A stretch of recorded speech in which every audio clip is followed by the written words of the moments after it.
Faras, perwakilan dari kelompok 1 mata kuliah kewarganegaraan. Ringkasan untuk jurnal pertama tentang good governance pada pelayanan publik.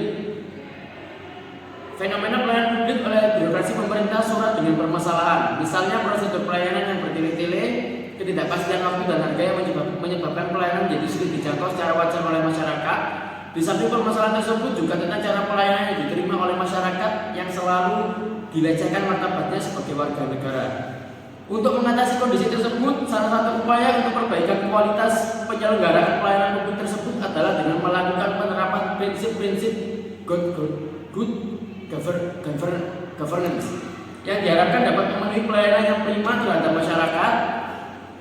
Hal itu dikarenakan terwujudnya pelayanan publik yang berkualitas merupakan salah satu ciri good governance. Pelayanan publik yang baik akan berpengaruh untuk mempersempit terjadinya KKN dan pungli yang akhir-akhir ini telah merambat di semua ranah pelayanan publik, serta dapat menghilangkan diskriminasi pada dalam pemberian pelayanan. Kemudian yang kedua tentang pengertian korupsi. Secara harfiah, korupsi mempunyai pengertian yang luas. Pertama, penyelewengan atau penggelapan uang negara atau perusahaan untuk kepentingan pribadi atau orang lain. Kedua, memakai barang atau uang yang dipercayakan kepadanya dapat disogok melalui kekuasaannya untuk kepentingan pribadi. Tindak pidana korupsi dalam kamus hukum diartikan sebagai perbuatan curang, tindak yang merugikan keuangan negara. Rumusan tindak pidana korupsi diatur dalam pasal 2 dan pasal 3 Undang-Undang Nomor 31 Tahun 1999 tentang pemberantasan tindak korupsi.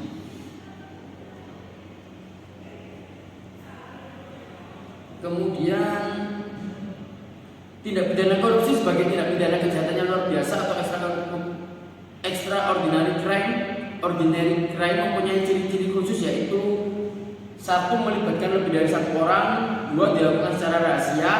3. Melibatkan elemen kewajiban dan keuntungan timbal balik, di mana kewajiban dan keuntungan tersebut tidak selalu berupa uang. 4. Biasanya berusaha menyelubungi perbuatannya dengan berlindung di balik pembenaran hukum.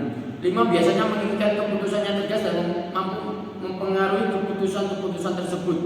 6. Setiap tindak pidana korupsi mengandung penipuan, biasanya dilakukan oleh badan publik atau umum. 7. Setiap bentuk korupsi adalah suatu pengkhianatan kepercayaan.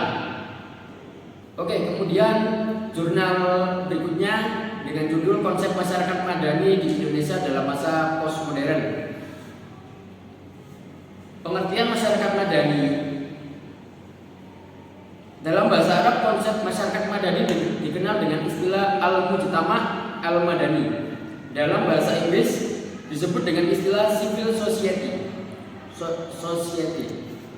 Secara umum, masyarakat madani atau civil society dapat diartikan sebagai suatu corak kehidupan masyarakat yang terorganisir, mempunyai sifat kesukarelaan, keswadayaan, kemandirian, namun mempunyai kesadaran hukum yang tinggi.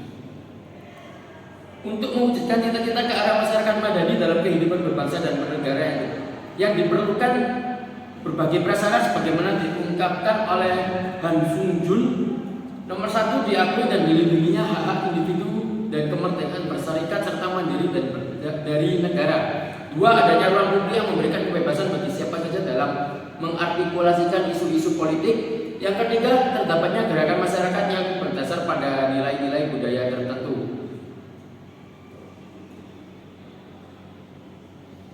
Kemudian berlanjut di jurnal berikutnya tentang otonomi daerah, masalah dan penyelesaiannya di Indonesia.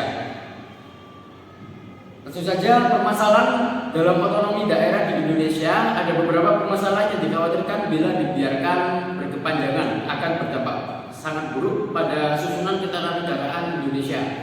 Adapun masalah-masalah tersebut antara lain: 1. Adanya eksploitasi pendapatan daerah. 2. Pemahaman terhadap konsep-konsep desentralisasi dan otonomi daerah yang belum mantap. 3. Penyediaan aturan pelaksanaan otonomi daerah yang belum memadai. 4. Kondisi SDM aparatur pemerintahan yang belum menunjang sepenuhnya pelaksanaan otonomi daerah. Yang kelima, korupsi di daerah. Dan keenam, adanya potensi munculnya konflik antar daerah. Kemudian penyelesaian masalah otonomi daerah di Indonesia Salah satu cara untuk mengatasi permasalahan otonomi daerah adalah pemerintah daerah bisa menempuh jalan dengan menyerahkan pengelolaan perusahaan daerah kepada swasta melalui privatisasi. Pemerintah juga seharusnya merevisi UU yang dipandang dapat menimbulkan masalah baru.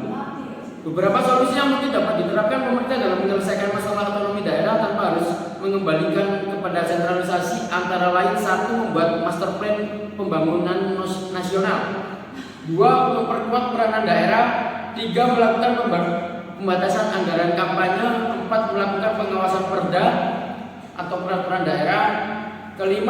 Melarang anggota keluarga kepala daerah untuk maju dalam pemilihan daerah. 6. Meningkatkan kontrol terhadap pembangunan di daerah dengan memilih mendagri yang berkapabilitas. Dan 7. Melakukan good governance. Dan terakhir, meningkatkan pendapatan asli daerah. Sekian ringkasan dari kelompok 1, kurang lebihnya kami mohon maaf. Wassalamualaikum warahmatullahi wabarakatuh.